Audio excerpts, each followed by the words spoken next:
भारत की भाषा भी संदीप भटनागर में आप सबका बहुत बहुत स्वागत है दोस्तों।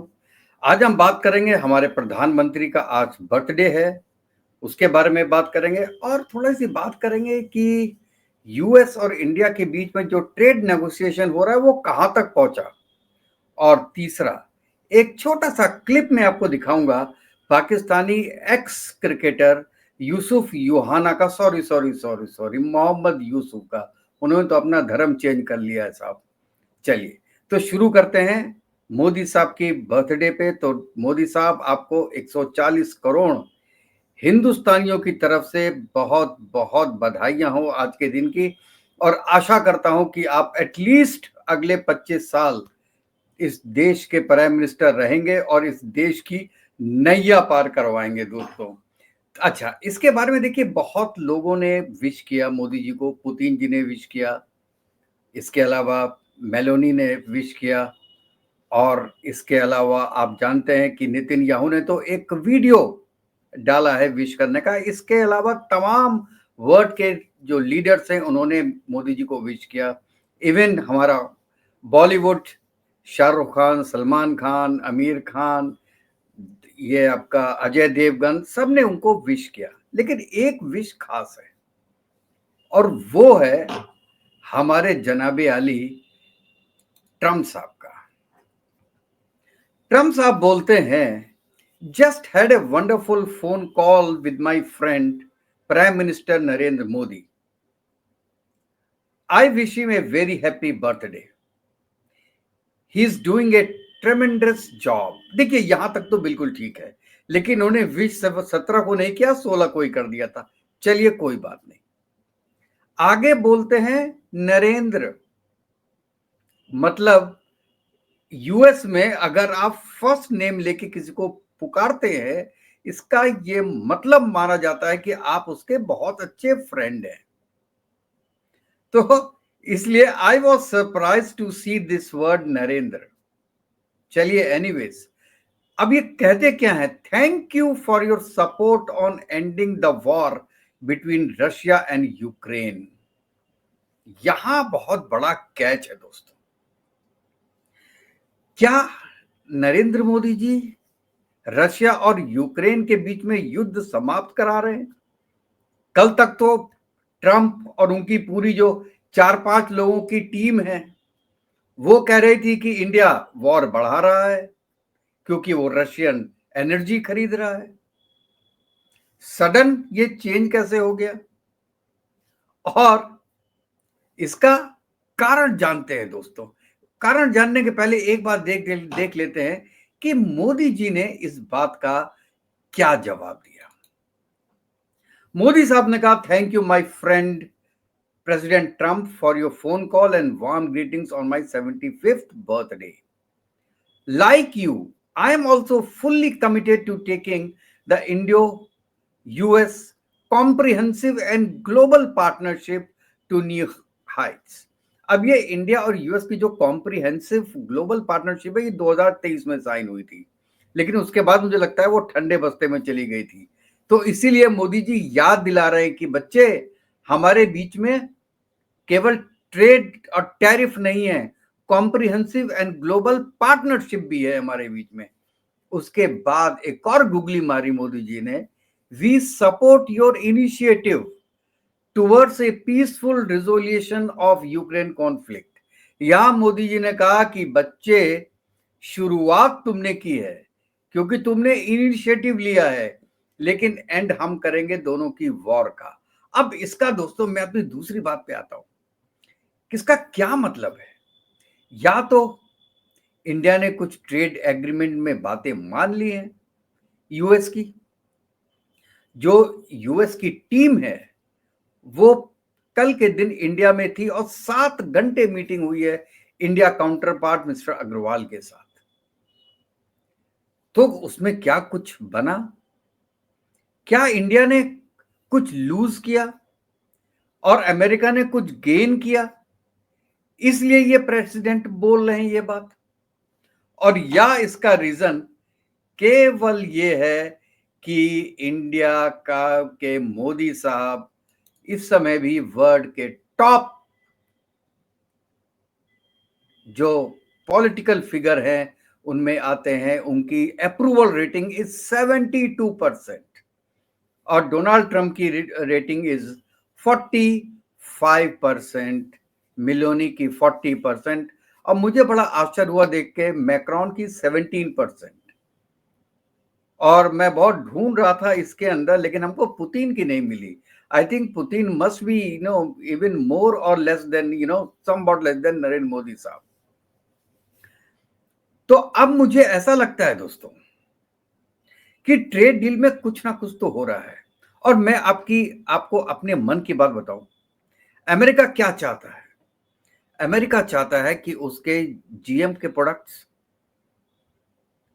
वो इंडिया में आए, डेयरी प्रोडक्ट्स इंडिया में आए, और फिशरी, जो इंडिया किसी भी हालत में भारत में नहीं आने देता वो प्रोडक्ट को, क्योंकि उसमें हमारे 70 करोड़ लोगों की आजीविकाएं उससे जुड़ती हैं। अगर यूएस में केवल 24 या 25 हजार किसान हैं, तो यहाँ पे 60-70 करोड़ मुसलमान किसान हैं। तो ये तो संभव नहीं है। लेकिन आप जानते हैं पूरा यूएस, हम लोग शुरू से बोल रहे हैं जीएम फसलें, ये मॉडिफाइड फसलें हैं, इनसे इनके बीच से कुछ निकलेगा नहीं, ये दोबारा रीयूज नहीं हो सकते हैं, सब कुछ है। लेकिन साहब, आधे से ज्यादा दुनिया तो यही खा रही है, वही डेयरी प्रोडक्ट यूज कर रही है। और अगर उसको पूरा कैलकुलेट किया जाए तो यूएस के डेयरी प्रोडक्ट्स और इंडिया के डेयरी प्रोडक्ट्स दोनों में डिफरेंस नजर आएगा। वहां के डेयरी प्रोडक्ट्स प्रोटीन रिच होते हैं, ज्यादा बेटर हैं, क्योंकि वो आर्टिफिशियली उनको बाद में प्रोसेस किया जाता है। हाँ, अब आप कह सकते हैं कि वो उनमें नॉन वेज फीड होता है, ये सब बातें भला भला ठीक है आपकी बात है, लेकिन जब एक बार दूध निकल जाता है तो वो क्या वेज है क्या नॉन वेज है। एनीवेज, तो मेरा अपनी राय ये है गवर्नमेंट को कि सपोज कीजिए कि आप एक्स अमाउंट में आपका यूटिलाइजेशन है एक पर्टिकुलर क्रॉप का, जो बहुत ज्यादा वो बोल रहे हैं, कॉर्न आप ले लीजिए, कॉर्न का एक्स आपका खपत है इंडिया में, तो आप उनसे ये कह सकते हैं भाई X/20 आप इंडिया में सप्लाई कर सकते हैं। अगर वो कम क्वांटिटी में आएगा तो नेचुरल है कि उसका रेट बढ़ेगा, अगर उसका रेट बढ़ेगा तो हमारे किसानों के रेट से बराबर होगा, तो इंडिया के किसानों को ज्यादा उसमें नुकसान नहीं होगा। हाँ, लेकिन इंडिया के किसानों को एक सीख जरूर मिलेगी कि कौन सा प्रोसेस अपनाया जाए, कौन से इक्विपमेंट्स किए जाए जिससे कि आपका प्रोडक्शन बढ़े। आप जानते हैं यूएस में जो खेती होती है, जो उसकी यील्ड होती है, that is 7 times more than what we get in India. और सपोज करो आज हमारे 1 एकड़ के खेत में 7 गुना अनाज निकलना शुरू हो जाए तो इंडिया कहां से कहां पहुंच जाएगा। और यही मोदी जी चाहते थे, जो फार्मर्स लॉ थे उसके थ्रू, जो कॉर्पोरेट फार्मिंग है। जब तक कॉर्पोरेट फार्मिंग नहीं होगी, आप नए इक्विपमेंट लेके नहीं आएंगे, नए प्रोसेसेस अडॉप्ट नहीं करेंगे, क्योंकि छोटे छोटे किसान हैं, उनके पास इतने पैसे नहीं है। आपको पैसे चाहिए तो पैसे आपको जो कॉर्पोरेट फार्मिंग से ही आ सकते हैं। तो शायद ये एक सिलसिला शुरू हो जाए। अगर आप ये कहते हैं कि भाई 5% तक X/20 5% मटेरियल यूएस ला सकता है इंडिया में अपने जो भी क्रॉप्स हैं या डेयरी प्रोडक्ट है, जिसको इंडिया में खाना है, इंडिया में बहुत हैं जो नॉन वेज खाते हैं, वो दूध पिए, क्या हर्ज है उसके अंदर। लेकिन इससे कंपटीशन आएगा। I think that is a very very good idea कि आप उसमें सीलिंग कर दें कि ये सीलिंग होगी, इसके ऊपर हम नहीं करेंगे। चलो साहब, अब हम अपने दूसरे टॉपिक पे आते हैं, वो छोटा सा टॉपिक है। आप ये देखिए, एक 15 सितंबर 2025 में पाकिस्तान में कुछ मिलिट्री ऑफिसर्स की डेथ हुई थी। और यहां पे देखिए उन्होंने नीचे क्या बोला है, जिस चीज पे मैं बात करना चाहता हूं, वो कह रहे हैं कि जिन्होंने इनको मारा है टेररिस्ट लोगों को, those will go to hell, वो जी नरक में जाएंगे। और मेरी एक तरीके से, क्योंकि फौजी हैं, वो अपने देश के लिए काम कर रहे हैं, कोई इंडिविजुअल किसी से उनका झगड़ा नहीं था और उनकी डेथ हुई है, तो हम जैसे किसी भी देश के सोल्जर्स के लिए सहानुभूति रखते हैं, वैसे हम उनके लिए भी सहानुभूति रखेंगे, क्योंकि उनकी जो डेथ हुई है वो इंडिया के अगेंस्ट में नहीं हुई है। अगर इंडिया के अगेंस्ट होती तो बात दूसरी हो जाती, हमारे लिए, स्पेशली हमारे लिए। लेकिन इसका मैं केवल एक ये पोर्शन लेता हूं कि ये लोग जहन्नुम की आग में जलेंगे। अब देखिए यूसुफ योहाना का अब एक वीडियो देखिए, छोटा सा है, उसमें वो साहब बोलते हैं कि मुस्लिम अगर कोई भी पाप कर ले, दुनिया का कोई भी पाप कर ले, तो भी वो जन्नत ही जाता है। आप पहले वीडियो सुन दे, उसके बाद आधे मिनट के लिए और बात करेंगे। एक दिन तो जन्नत में जाएंगे। मौलाना तारे जमील साहब फरमाते हैं कि सबसे आखिरी जन्नती जो होगा, जो मार खा कर आ रहा होगा मुसलमान, वो मुसलमान ही होगा जो जन्नत में आएगा, गैर मुस्लिम तो आ ही नहीं सकता। उसको भी इस दुनिया से 10 गुना बड़ी जन्नत मिलेगी।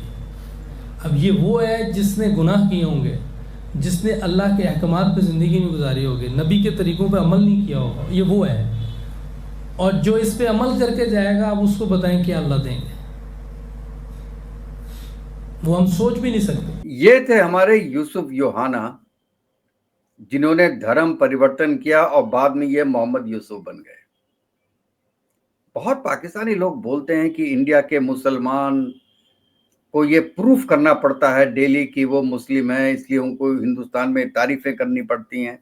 ये क्या था, जो 40 साल की उम्र तक क्रिश्चियन रहा हो, सडनली वो मुस्लिम बना और उसने कह दिया कि जन्नत में केवल वही जाएंगे जो कि मुसलमान हैं। तो ये जितने भी बीएलए के लोग हैं, जो कि मैं कहता हूं ज्यादा रिलीजियस हैं पाकिस्तानी आर्मी से या पाकिस्तानी की नॉर्मल पंजाबी पब्लिक से, क्या वो लोग नरक में जाएंगे या नरक में वो लोग जाएंगे जो कि पाकिस्तान की आर्मी के लोग हैं और बीएलओ को मार रहे हैं? कौन सही है कौन गलत है? दोनों ही मुसलमान हैं। अब यहां पे लड़ रहे हैं, बाद में हमको लगता है स्वर्ग के द्वार में भी दोनों लगे लड़ेंगे या जहन्नुम के द्वार में लड़ेंगे, ये तो उनको ऊपर जाके ही पता चलेगा।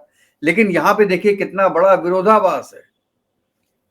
एक इस्लामी मुल्क का आर्मी चीफ कहता है कि जो मुसलमान हैं, जो हमसे बड़े मुसलमान हैं, जो जिनकी डिमांड ही केवल एक है कि पाकिस्तान में शरिया लॉ लागू हो, वैसे लोग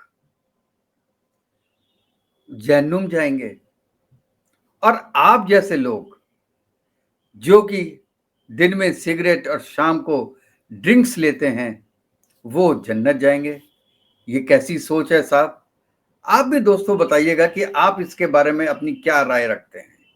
जो मैंने दोनों टॉपिक आप उठाए हैं, एक तो जीएम फसलों का, जेनेटिकली मॉडिफाइड फसलें कुछ परसेंटेज में इंडिया में आ सकती हैं कि नहीं, दूसरा डेयरी के मिल्क या डेयरी के प्रोडक्ट वो थोड़े बहुत इंडिया में आ सकते हैं या नहीं, और यहाँ पे यूसुफ योहाना सही है या पाकिस्तान की आर्मी सही है, ये मैं आपके ऊपर छोड़ता हूं और आपके कमेंट्स पे के लिए छोड़ता हूं। तो दोस्तों नेक्स्ट वीडियो तक के लिए जय हिंद, जय भारत, वंदे मातरम।